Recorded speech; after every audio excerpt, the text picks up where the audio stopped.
Good morning, welcome to JZ Exotics. My name is Joe and this is my first video on this channel.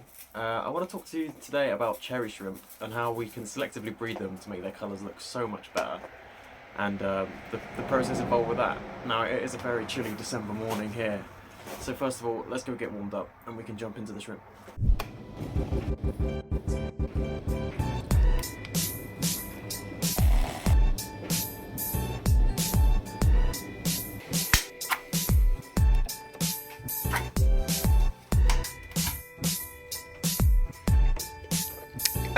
Much better.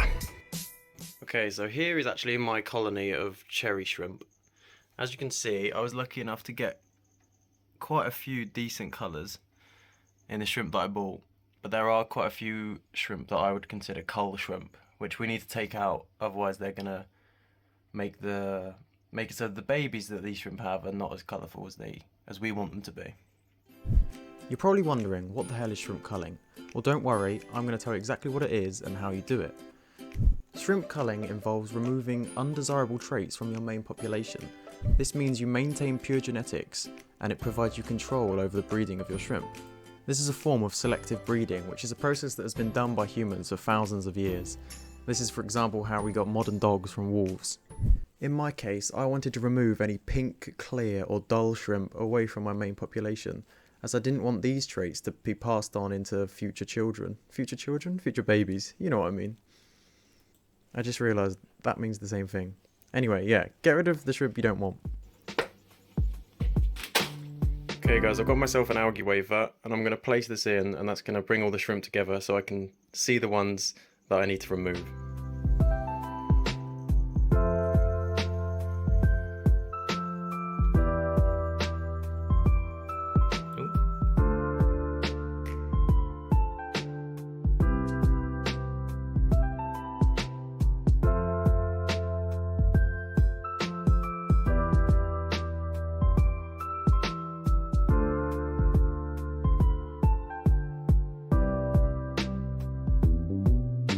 So first, fill your container with some tank water from the tank that the shrimps are in.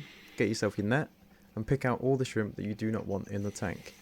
This could be like as many as, I don't know, 80% if you really wanted it to be. But for me, it was only a few. Here you can see me just gently trying to yoink one that I didn't want. But then this other guy just climbed into the net.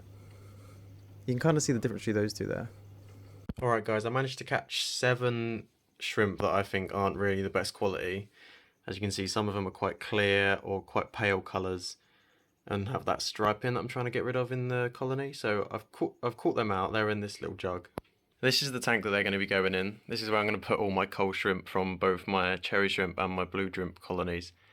As you can see, it's a pretty nice looking tank. I've got some paludarian vibes going on with the spider plants and the peace lilies growing out the back with all their root systems in there. But to get them in this tank, all the temperatures are the same because I don't use heaters. It's just the room is like kept at a certain temperature. But we do need to drip acclimate these ones that we've taken out because it's different water. You know, this could be a slightly different pH or whatever. But yeah, we're going to drip acclimate them now. Alright guys, we've got these set up with the little tube here, drip acclimating. See those little drips? I've got just a knot in the airline tube so that it comes out very slowly. And we're going to leave them to do their thing until probably that jug's full, and I might empty a bit out as well back into the tank, just to make sure that all the water is the same. Just remembered, actually, looking at this tank, I still need to make this filter baby shrimp safe so that these guys can breed if they want to, and the babies won't get chopped up into bolognese. So I'm just going to whip this filter out and I'll show you how to make it shrimp safe. So on the bottom on the front there, that's the intake on the filter, and those gaps are way too big. They will just suck in baby shrimp.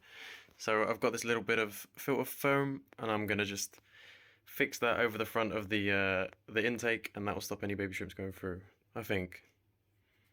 Or at least it will reduce it. This sponge does look quite thin. We'll have a look. We'll see if it works. If not, we'll change it. Alright guys, I've done it. As you can see, all I've done is just fix that piece of sponge over the intake with a couple of elastic bands. It doesn't look beautiful, but an ugly filter is better than dead baby shrimp. So that'll do for now until maybe I'll chuck a sponge filter in here instead. But yeah, you got to do this with these internal filters. If they do have big intakes like this, you've got to cover them up, otherwise it will blend up baby shrimp. While we're waiting for those shrimp to drip acclimate, I thought I'd just show you my Blue Dream shrimp tank. As you can see, this one's a lot nicer planted. I feel like the light on this is better. I don't know. But I've only got 5 Blue Dreams in here at the moment, but 3 of them are female and all 3 of them are heavily buried. So hopefully we'll see a population explosion in this tank pretty soon.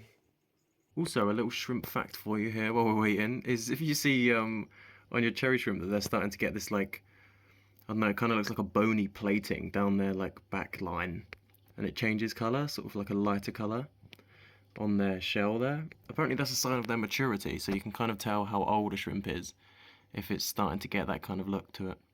But yeah, these are my mystery snails. They're weird looking things, man. They eat all my plants, but they're pretty cool.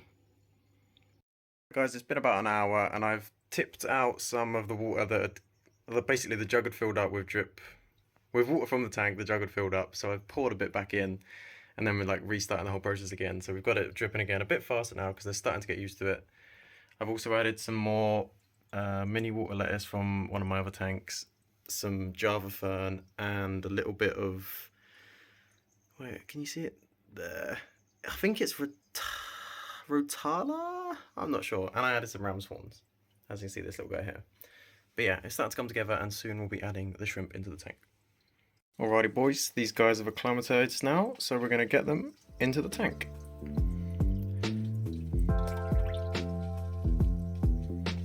Oh no, it's stirring up my sand.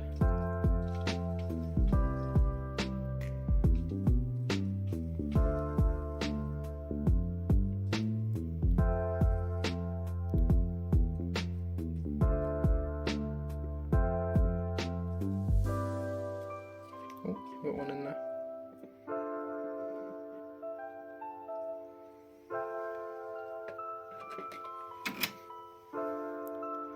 There we go.